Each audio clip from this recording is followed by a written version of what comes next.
Come here. And welcome, Baruch Atah Adonai Eloheinu Melech HaOlam, Asher Kitshanu b'mitzvotav v'tzivanu la'asok b'divrei Torah. Amen. Amen. Thank you, and thank you for being here and joining us. So I'm going to go into our text for today, and as you know, we are working slowly through the Torah Temimah, and having started with Exodus, and we're at a Shehecheyanu moment, because guess what chapter we're starting today? We have taken weeks and weeks and weeks to go through the various parts of Torah Temimah for chapter 1, and now we're on to chapter 2. So, Vaikhulu. So then let's take a look at the actual verse itself, right? Vaikhulu hashamayim va'aretz v'chol tzva'am. So all the heaven, right? The heaven and the earth and all their array were completed. So let's take a look at that. Vaikhulu. Amar Rav Hamnuna said, Kol hamitpa'el be'erev Shabbat, anyone who prays on Erev Shabbat, Friday evening, v'omer Vaikhulu, and states Vaikhulu, says this paragraph that starts with Vaikhulu. Ma'ale alav hakatuv, Scripture ascribes to him, gives him credit, right?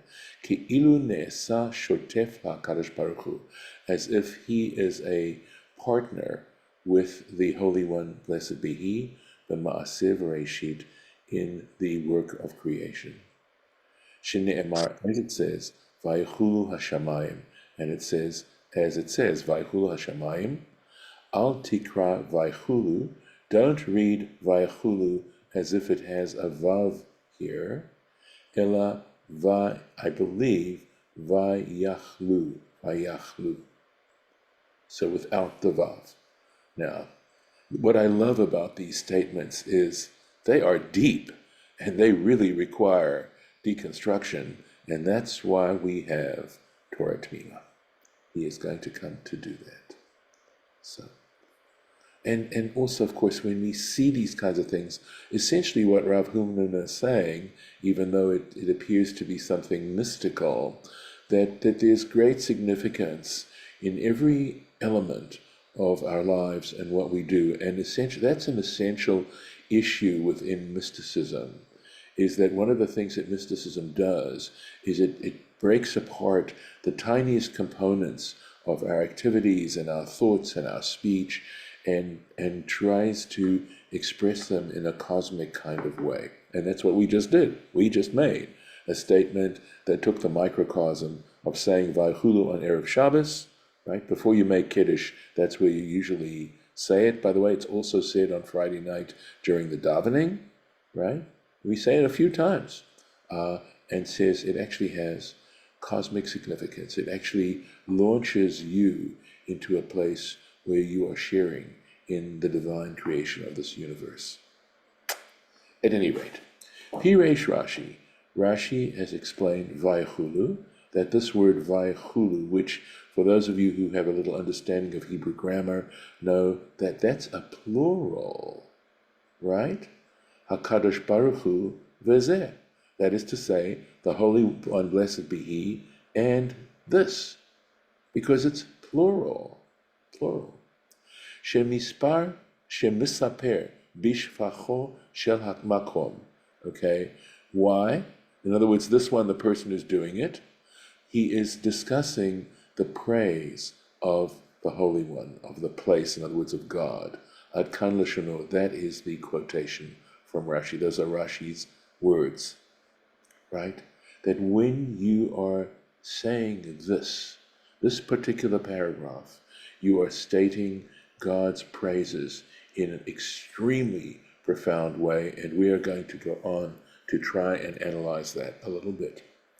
The tam hadiyuk, and the reason for this emphasis, right, of noticing that the vav here is plural, right?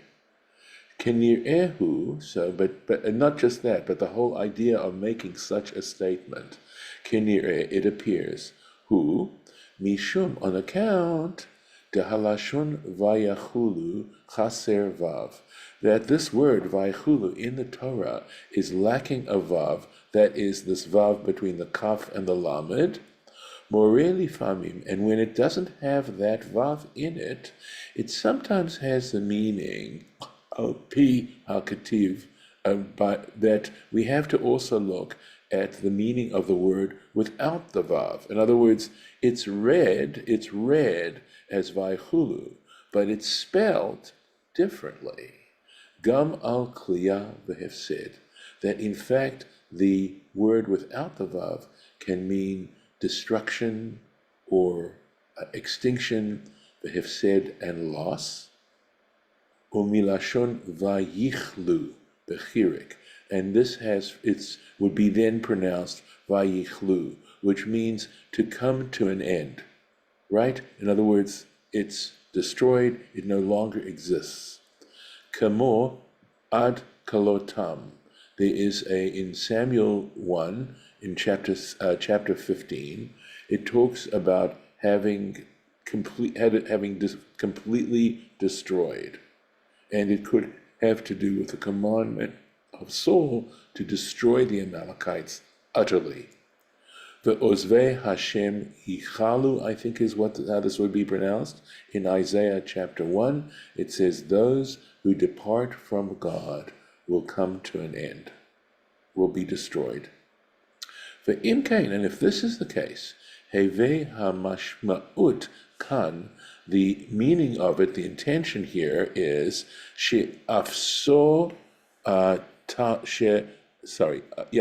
that they were gone, tamu hashamayim va'aretz v'cholo.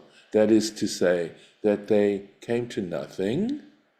V'lachen, and for this reason, mefaresh, it's explained, kamo yesh em lemesoret. Okay, and for this reason, it's explained as if, in other words, this explanation of Rav Hamanuna is based on the idea that Em Lamasoret has to do with the fact that we interpret the Torah according to how it's spelled and not just how it's pronounced, how we say it. In other words, I believe Em La Kriya would be the opposite. In other words, when we read it as Vaychulu, that's how our tradition tells us to read it. But if we read it as Vayichlu, then we're reading it the way it's spelled actually in the Torah. Okay. So Vayichlu. So he goes a different way. Vayachlu is what he's going to read it. So there's another meaning here. Al hapoalim, which has a reference, when you use that, referring to workers, okay, shegamru briyat hashamayim va'aretz, that, or I think hapoalim would mean the activities, that all the activities that were involved in the creation of the heavens and the earth were completed. So it's not so much necessarily that we're going to read it as a fact that the heavens and the earth and the universe will come to an end, but rather the activities that were involved in the creation of heaven and earth, of the universe, came to an end, etc. And he gives examples, uchamor, and like, vayachlu I believe lenachel et haaretz, right? Let me read this. I'm trying to see what this says here to make sure. Vaychalu, that's how it's pronounced, right? That's how it is actually in the verse in Joshua. They came to an end of distributing the land, of dividing up the land, of inheriting the land. Vaychalu mechalek et haaretz. Right? They came to an end of portioning out the land, and that's in Joshua 19. The inyan hashituf bazeh, and why are we saying that we are, in a sense, partnering with God on this matter?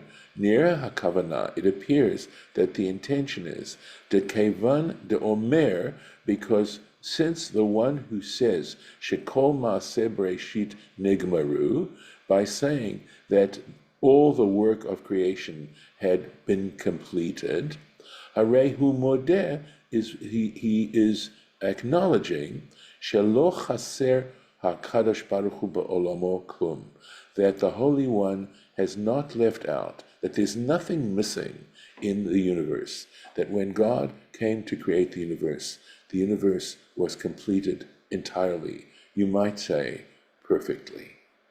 Right? There was nothing missing. There was nothing needed more in the universe, at least as far as this initial act of creation. Imkain, and for this reason, ne'esa keshotef bazeh, in that sense, he is now partnering in this, behoda'at HaKadosh Baruch Hu gam hu, in that he is acknowledging along with God. In other words, if God had in fact completed all the act of putting this world into existence, by acknowledging that is the partnership, because of course God himself would be acknowledging that by having completed it. She'af hu me'id b'Torah, because God himself testifies, bears witness in the Torah, al gamar habriya, on the completion of the creation, b'sheshet yemei Breshit, during the 6 days of creation, ve'iyen b'chidushei agadot, and he is giving us a reference to one of the commentaries in the back of the Gemara of the Talmud, of the Babylonian Talmud, called Chidushei Agadot. He has some marvelous commentaries on statements made in the in the Talmud, and because he's given us this reference right here, Shabbat, page 119b, that's, again, this commentary is based on that. Now, I have not looked at it, but I'm just, at this point, just saying that we could check out that reference, and obviously he feels there's more to be said about what was just said. Let me pause just a second in case anyone has any questions or clarification, etc., etc. Does anybody have any questions, or are you so totally bamboozled by my poor explanation? No, Okay. okay, so it doesn't matter really how you pronounce it. It still means the same thing, Well, it that has, it is completed, it is ended, this part is done. right. So it Right. has, when you say I mean, complete, but there's a connotation with each that's the thing. pronunciation. That's the But thing. it's all, Right. Right. they're all synonyms. Yes, they're all Okay. connected. They're all connected. Right. Yes. Okay. The ended means coming to an end in the sense that there will no longer exist as a universe, that the universe will finally come to nothing, right? Or whether it just means that the various activities involved in the actual creative process came to an end. Thank you. Yep. Even the fact that stars are born, even now, that is part of the process that God put into the universe.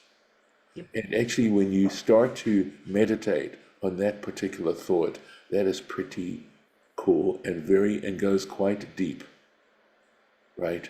To think of the universe in that kind of sense, because in a way, when you're thinking about that in that way, you really are going deeply into trying to come to grips with the notion of the transcendent. So, I mean, the very fact that there are black holes, the very fact that there are places in the universe where stars are coming together, where dust is coming together and forming stars, etc., etc., is pretty cool to think that all of that is part of this creation of this divine being, of a divine being going on. Let's take it. How are we doing? Okay, let's plunge into the next one just briefly anyway. Okay. V'chol tzva'am, and all their array. I believe and all their array. Amar Rabbi Yoshua ben Levi, said Rabbi Yoshua ben Levi, he's actually a favorite Amora of mine. I often love the kinds of things he comes up with. Kol ma'aseh Breshit, all the activities, all the work of creation, in other words, everything that was created in simple English, right? But komatam, in full stature, That's how Sharfstein, he is the rabbi who translated Torah Temimah into English. Let me just say quickly, though, I cannot find the footnotes translated into English, only this part. I do not know that it exists. He may never have finished it. At any rate, they were created in full stature, nivrahu, they were created. The da'atan nivrahu, they were created, I would say, consciously, that is to say, with their cognition. In other words, every element of creation was done with a sense that they wanted this to happen, is how I'm understanding it at this point. Letzivionam, and this would be related to Letzivionam according to their desires.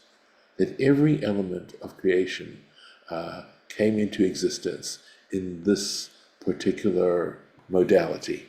Let me just finish because there's a footnote here that we're going to need to read.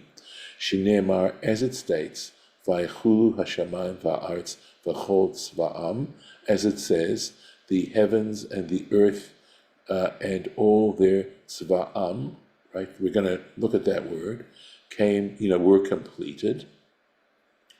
Al tikra tzva'am, don't read this word as tzva'am, as their host or their array.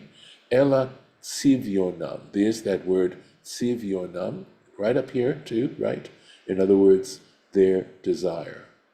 So I'm going to take advantage of the little time we have and plunge into this further. So, bekomatam, he says, when we're talking about their stature, what exactly do we mean? Pirusho shemiyad hayu re'uyim letu'udatam. That they didn't go through a process of development. In other words, childhood is a process towards maturity. So what this is really meaning is that they were created fully mature at the time when they were created. They came into existence fully mature, ready to fulfill their purpose. Kamo eitz pri, so for example, a fruit tree, haya ra'ui lit'on kamo miyad. It was ready, the fruit tree was ready to bear fruit immediately when it was created. Uvetzivionam hu inyan yofi vehidur. And this word tzivyon it has a connotation of beauty and adornment. We've heard the term hidur mitzvah, adorning the mitzvot, making them beautiful. And that's the idea of this sense, as they say, do not criticize a work in progress. So you can see that in some ways this is very much related to the previous comment, that this notion of them being fully mature when they were created is again in many ways related to what we just read. And that's what it has to. So we know a work in progress is not in a place to be criticized. This was not a work in progress. When it happened over that course of those 6 days, but at each stage, that particular stage was done completely mature. Milashon tzavi v'tif ara. You can see tzivion, right? Tzivion, tzvi v'tifara, grace and beauty, or beauty and grace. And kamor, and here we go, the verse in Isaiah, la'ateret tzvi, as a crown of beauty. V'ien b'yot haba, and check out the next note that we got here, u'leda'atam, and in terms of their knowledge, right, their knowledge, shesha'alam, that in a sense, and sort of pulling this apart a little further, shesha'alam, that God asked them, im ritzonam lehivare, if they wanted to be created, it's as if he said that to them. V'ien od ba'ot hasamuch, and look further in the next little note here, and that's where I'm going to put the marking. If I can, I'm looking, there it is. Okay, let's mess with this a second, and I can move this around. I'm getting, for some reason, my memory is taking time here. Okay, I don't want to waste your time. There we go. Good. And we'll go to Gimel. Let's hope it ends up there. There we are. Good. Lauren. Well, just a couple of word questions. Yes. Is the conservative movement type of movement in Israel related to the word, like related to Masoretic and it's Metzora, or is it not? Is not related? And also the word Tzvi, I thought was a deer. It is.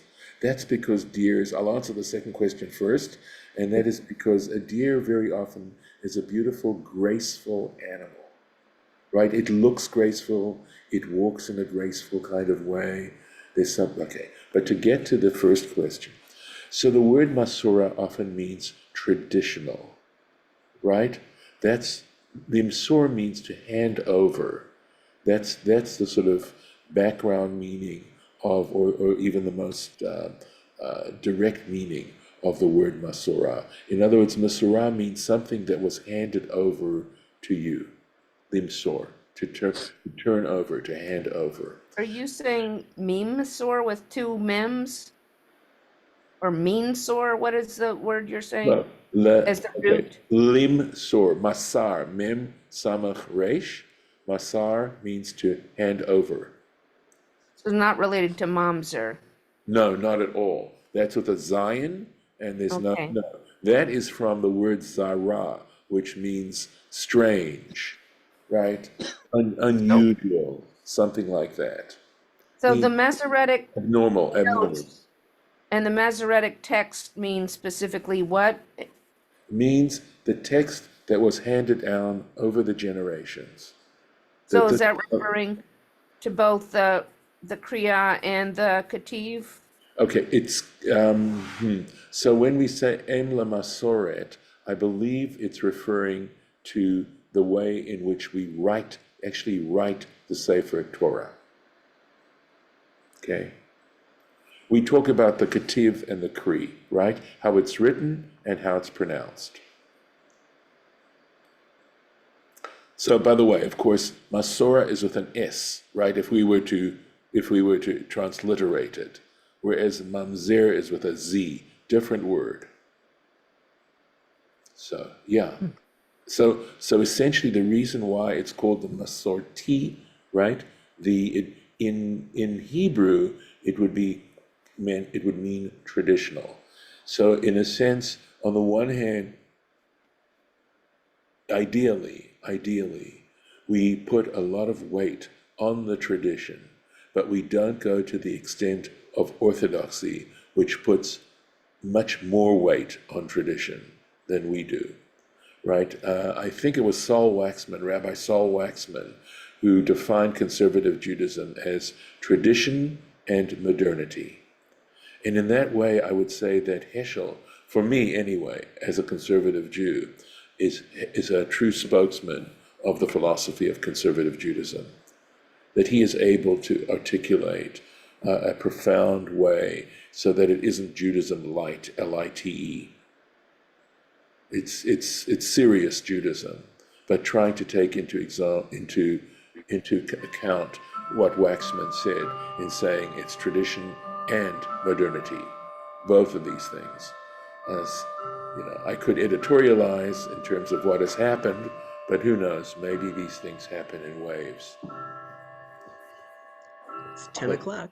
It is, Oh, or Oh, eight o'clock. and clock's going off. in the two-part biography of the first part of the two-part biography of Heschel, there's a story about his giving some money to a homeless person on the way to shul on Shabbos. And somebody asked me, why was he carrying money in his pocket on Shabbos? And I think that what you said is an example of that. He's not, even though he was from a Hasidic background, Heavily.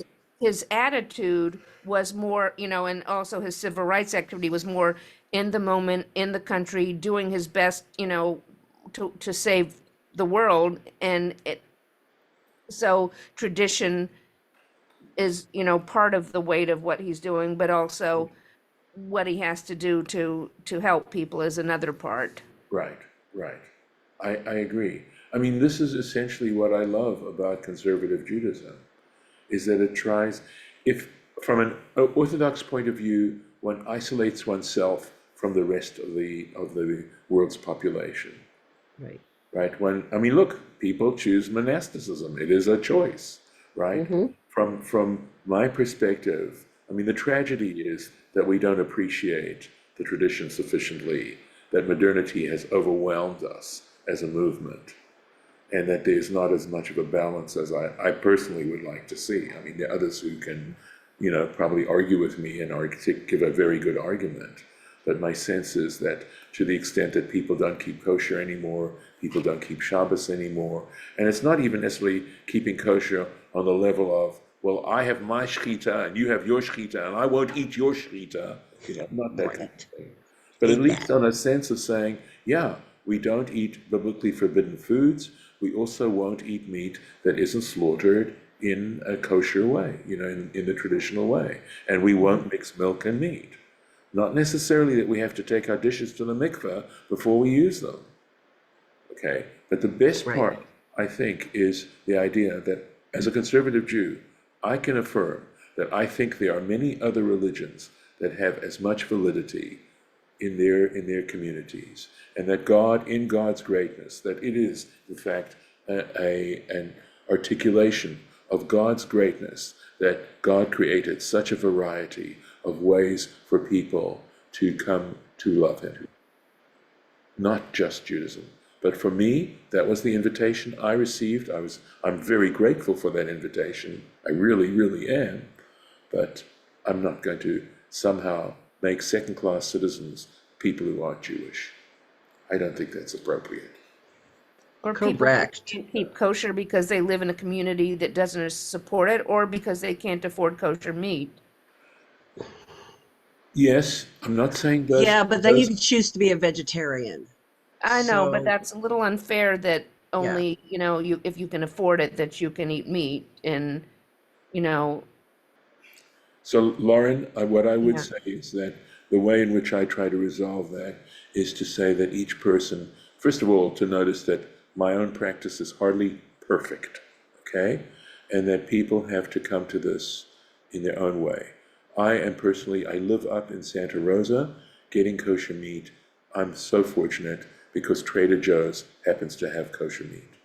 No, So, we're lucky here too, but not everybody Yeah. is. yeah, Right. but And St. we see Louis, lots of people at Cohen's who come from all over I know, middle yeah, wherever because they yeah, can't get it elsewhere and right, buy months worth. But yeah, but they can. Afford it, right. yeah. Yeah. So as to whether a person is eating treif meat because they can't afford it, etc., that is something they have to deal with. That is between them and God, not between them and Right. me. Okay. And who knows, they may be doing something else. You can't compare mitzvahs. Okay, and this is a whole big subject. So let's stop. We're running into overtime, and I'm Yep. going to stop the recording right now. Let's see if I can do that. There we go.